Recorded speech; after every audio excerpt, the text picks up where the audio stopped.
नमस्कार दर्शक बंधु मु जीवन स्वागत करुच्ची मोर आज गोटे नुआ भिडियो तो दर्शक बंधु आप जानते कि आमर गोटे जनगणना आरंभ हुए कि जहाँकि प्रति 10 वर्ष थरक आम जनगणना आरंभ हुए जहाँकि आमर लास्ट थर जनगणना आरंभ होता 2011 मसीह ठीक अच्छे 2011 मसीह आम जनगणना आरंभ होता एवं 10 वर्ष पर आम 2021 जनगणना आरंभ होबार थिला ठीक अच्छे किंतु 2021 आमर जेहेतु कोविड चलता माने कोविड टाइम जो कि कोरोना भाइरस जहाँकि आमर सारा ओडिशा रे और सारा भारत चलता जहाँकि जनगणना आमर बंद होता तो से बर्तमान 2027 ठीक अच्छे 2027 पुणी आरंभ होगा जाऊँगी जनगणना ठीक अच्छे जोटा कि आपको जनइबी जनगणना आप कौन कौन क्वेश्चन पचार जहाँकि आमर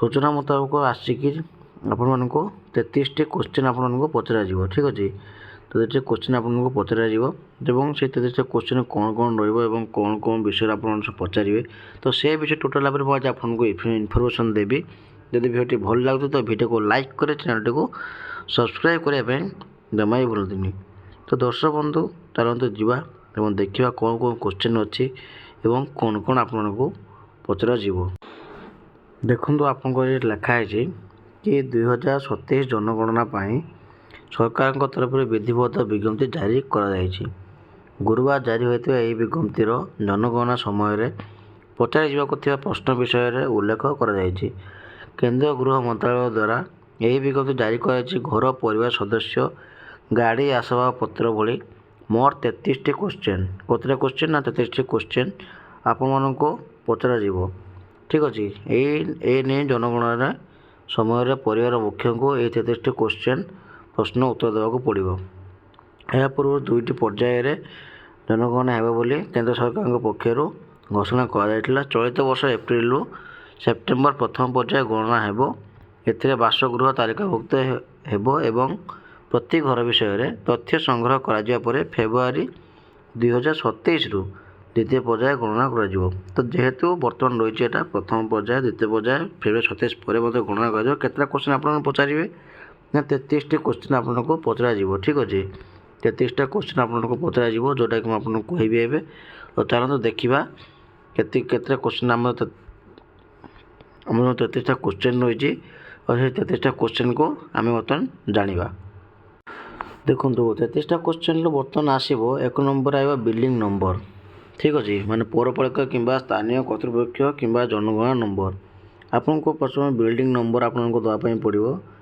जहाँकि आपत नंबर बिल्डिंग रे आपको आसूँ दुई रही आपंकर कौन ना जनगणना घर नंबर तो आपंकर जनगणना जो घर नंबर गोटे समस्त घर नंबर गोटे गोटे थाए से आपको घर नंबर देवाई पड़ो 3 आसो जनगणना घर चट्टाण व्यवहृत मुख्य सामग्री आपंक घर चट्टाण कौन कौन माने इम्पोर्टाट जिनस मुख्य सामग्री कौटा से आपको पचर 4 आसो जनगणना घर कांथ व्यवहृत होता मुख्य सामग्री आपंक कांथरे कौन मुख्य सामग्री आप व्यवहार कर क्वेश्चन आसो ठीक अच्छे 5 आसो जनगणना घर छात व्यवहृत होता मुख्य सामग्री आपंक छात कौन कौन व्यवहृत कर मुख्य सामग्री ताकू कहे जनगणना घर व्यवहार उद्देश्य ठीक अच्छे आप घर व्यवहार उद्देश्य कौन अच्छे से जनइबे जनगणना घर अवस्था परिवार आपन घर अवस्था केमती कौन अच्छी से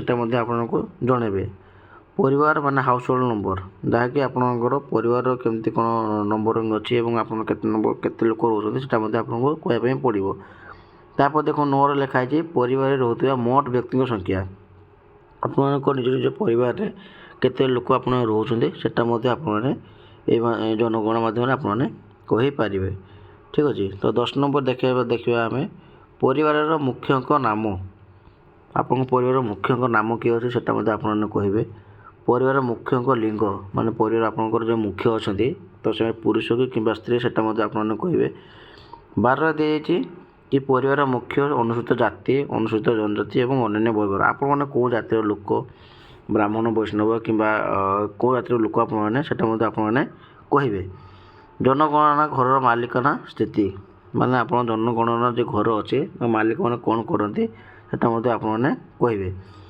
14ରେ ଆସିବ ପରିବାର ପାଖରେ ଥିବା କକ୍ଷଙ୍କ ସଂଖ୍ୟା। କେତେ ପରିବାର ଆପଣମାନେ ସେ ଘର ଗୋଟେ ଘର ଭିତରେ କେତେ ଜଣ ଲୋକ ରହୁଛନ୍ତି ସେଟା ମଧ୍ୟ ଆପଣମାନେ କହିବେ। ତ ଆପଣ 15 ନମ୍ବର ଆସିବ ପରିବାରରେ ରହୁଥିବା ବିବାହିତ ଦମ୍ପତିଙ୍କ ସଂଖ୍ୟା। ଆପଣଙ୍କ ପରିବାରରେ କେତେ ଜଣ ଲୋକ ବିବାହ କରୁଛନ୍ତି ଏବଂ କେତେ ଜଣ ଲୋକ ଅବିବାହିତ ଅଛନ୍ତି ତ ସେଟା ମଧ୍ୟ ଆପଣମାନେ କହିବେ। 16 ନମ୍ବରରେ ଆସିବ ପାନୀୟ ଜଳର ମୁଖ୍ୟ ଉତ୍ସ। ଆପଣ ଯେ ପାନୀୟ ଜଳ ବ୍ୟବହାର କରୁଛନ୍ତି ପିଇବା ପାଣି ତ ତା'ର ମୁଖ୍ୟ ଉତ୍ସ ଆପଣମାନଙ୍କୁ କହିବା ପାଇଁ ପଡ଼ିବ। 17 ନମ୍ବରରେ ଆସିବ ପାନୀୟ ଜଳର ଉତ୍ସର ଉପଲବ୍ଧତା। ମାନେ ଆପଣ ପାନୀୟ ଜଳକୁ କେଉଁ ଟାଇପ୍ରେ ବ୍ୟବହାର କରୁଛନ୍ତି ସେଟା ମଧ୍ୟ ଆପଣମାନେ କହିବେ। 18 ନମ୍ବରରେ ଆସିବ ଆଲୋକର ମୁଖ୍ୟ ଉତ୍ସ।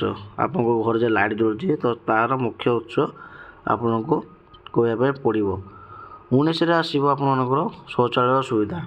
ଆପଣଙ୍କ ଘରେ ଯେ ଶୌଚାଳୟ ଅଛି କିମ୍ବା ଗାଧୋଇବା ରୁମ୍ ଯେଉଁଟା ଅଛି ଆପଣଙ୍କର ସେଟା ମଧ୍ୟ ସୁବିଧା ଆପଣ କେମିତି କ'ଣ ସେଟା ମଧ୍ୟ ଆପଣଙ୍କୁ ଜଣାଇବା ପାଇଁ ପଡ଼ିବ। 20ରେ ଆସିବ ଶୌଚାଳୟ ପ୍ରକାର। କେତେ ପ୍ରକାର ଶୌଚାଳୟ ଆପଣ ରଖିଛନ୍ତି ଘର ପାଖରେ, ଫାଙ୍କାରେ ଗାଧୁଛନ୍ତି କିମ୍ବା ଆପଣଙ୍କ ଯେଉଁ ଗାଧୋଇବା ରୁମ୍ ଅଛି ସେଥିରେ ଗାଧୁଛନ୍ତି, ଆପଣ ସେହି ପ୍ରକାର ଆପଣମାନେ କହିପାରିବେ। ଅପରିଷ୍କାର ଜଳ ନିଷ୍କାସନ ପଥ। ଆପଣଙ୍କ ଘର ଯେଉଁ ବ୍ୟବହୃତ ହେଉଥିବା ଜଳ ହେଉଛି ଅପରିଷ୍କାର ଜଳ, ଯାହାକି ଆପଣଙ୍କର କେମିତି ଆପଣ ନିଷ୍କାସନ କରୁଛନ୍ତି ସେ ମଧ୍ୟ ଆପଣଙ୍କୁ ଜଣାଇବା ପାଇଁ ପଡ଼ିବ। 22ରେ ଆସିବ ସ୍ନାନ ସୁବିଧାର ଉପଲବ୍ଧ। ଆପଣଙ୍କ ଯେଉଁ ଗାଧୁଛନ୍ତି ଯେ ଘରେ ତ ସେଟା ଆପଣଙ୍କ ସୁବିଧା କ'ଣ ଅଛି ସେଥିରେ ମଧ୍ୟ ଆପଣମାନଙ୍କୁ ଜଣାଇବା ପାଇଁ ପଡ଼ିବ।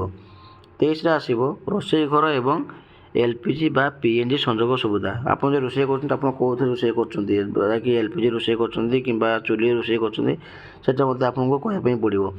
24ରେ ଆସିବ ରୋଷେଇ ପାଇଁ ବ୍ୟବହୃତ ମୁଖ୍ୟ ଜାଳେଣୀ। ଆପଣଙ୍କ ଯେଉଁ ରୋଷେଇ କରୁଛନ୍ତି ଯେଉଁଥିରେ ଏଇଟା ଆପଣ ମୁଖ୍ୟ ଜାଳେଣୀ କରୁଛୁ। ଆପଣ ଚୁଲିରେ କାଠ ସୁବିଧା କରୁଛନ୍ତି କିମ୍ବା ହିଟରରେ ଆପଣ ରୋଷେଇ କରୁଛନ୍ତି କିମ୍ବା ଆପଣଙ୍କର LPG ମାନେ ଗ୍ୟାସ୍ରେ ରୋଷେଇ କରୁଛନ୍ତି ସେଟା ମଧ୍ୟ ଆପଣଙ୍କୁ କହିବା ପାଇଁ ପଡ଼ିବ।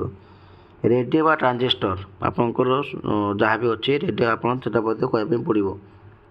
26ରେ ହେଉଛି ଟେଲିଭିଜନ। ଆପଣଙ୍କ ଟେଲିଭିଜନ ମାନେ ଆପଣଙ୍କ ଟିଭି କେତେଟା ଆପଣଙ୍କ ଘରେ ଅଛି ସେଟା ମଧ୍ୟ ଆପଣଙ୍କୁ କହିବା ପାଇଁ ପଡ଼ିବ। 27ରେ ଆସିବ ଆପଣଙ୍କର ଇଣ୍ଟରନେଟ୍ ସୁବିଧା। ଠିକ୍ ଅଛି, ମାନେ ପାଖାପାଖି ଆଜିକାଲି ତ ସମସ୍ତଙ୍କ ଘର ପ୍ରାୟ ଇଣ୍ଟରନେଟ୍ ମାନେ ୱାଇଫାଇ ଲାଗିଗଲାଣି, ତ ଆପଣଙ୍କ ଘର ଇଣ୍ଟରନେଟ୍ ସୁବିଧା କେମିତି କ'ଣ ଅଛି ସେଟା ମଧ୍ୟ ଆପଣଙ୍କୁ ଜଣାଇବା ପାଇଁ ପଡ଼ିବ। 28ରେ ହେଉଛି ଲାପଟପ୍। ଆପଣଙ୍କ ଘର ଲାପଟପ୍ ଏବଂ କମ୍ପ୍ୟୁଟର କେତେଟା ଅଛି ସେଟା ମଧ୍ୟ ଆପଣଙ୍କୁ ଜଣାଇବା ପାଇଁ ପଡ଼ିବ। 29ରେ ଆସିବ ଟେଲିଫୋନ୍, ମୋବାଇଲ୍ ଫୋନ୍ ଏବଂ ସ୍ମାର୍ଟଫୋନ୍। ଆପଣଙ୍କ ଘରେ କେତେଟା ଆପଣ ଟେଲିଫୋନ୍ ୟୁଜ୍ କରୁଛନ୍ତି, ମୋବାଇଲ୍ ଫୋନ୍ କେତେଟା ୟୁଜ୍ କରୁଛନ୍ତି ଏବଂ ସ୍ମାର୍ଟଫୋନ୍ କେତେଟା ୟୁଜ୍ କରୁଛନ୍ତି ସେଟା ମଧ୍ୟ ଆପଣଙ୍କୁ ଜଣାଇବା ପାଇଁ ପଡ଼ିବ। 30ରେ ଆସିବ cycle, scooter, motor cycle, moped. ଆପଣଙ୍କ ସାଇକେଲ କେତେଟା ଆପଣଙ୍କ ଘରେ ଅଛି, ସ୍କୁଟର କେତେଟା ଆପଣଙ୍କ ଘରେ ଅଛି, ମୋଟର ସାଇକେଲ କେତେଟା ଆପଣଙ୍କ ଘରେ ଅଛି ଏବଂ ମୋପେଡ୍ ଆପଣଙ୍କର କେତେ କ'ଣ ଆପଣଙ୍କର ଅଛି ସେଟା ମଧ୍ୟ ଆପଣଙ୍କୁ ଜଣାଇବା ପାଇଁ ପଡ଼ିବ। 31ରେ ଆସିବ କାର୍, ଜିପ୍, ଭ୍ୟାନ୍। ଆପଣଙ୍କର କାର୍ କେତେଟା ଅଛି, ଜିପ୍ କେତେଟା ଅଛି ଏବଂ ଭ୍ୟାନ୍ କେତେଟା ଅଛି ସେଟା ମଧ୍ୟ ଆପଣଙ୍କୁ ଜଣାଇବା ପାଇଁ ପଡ଼ିବ।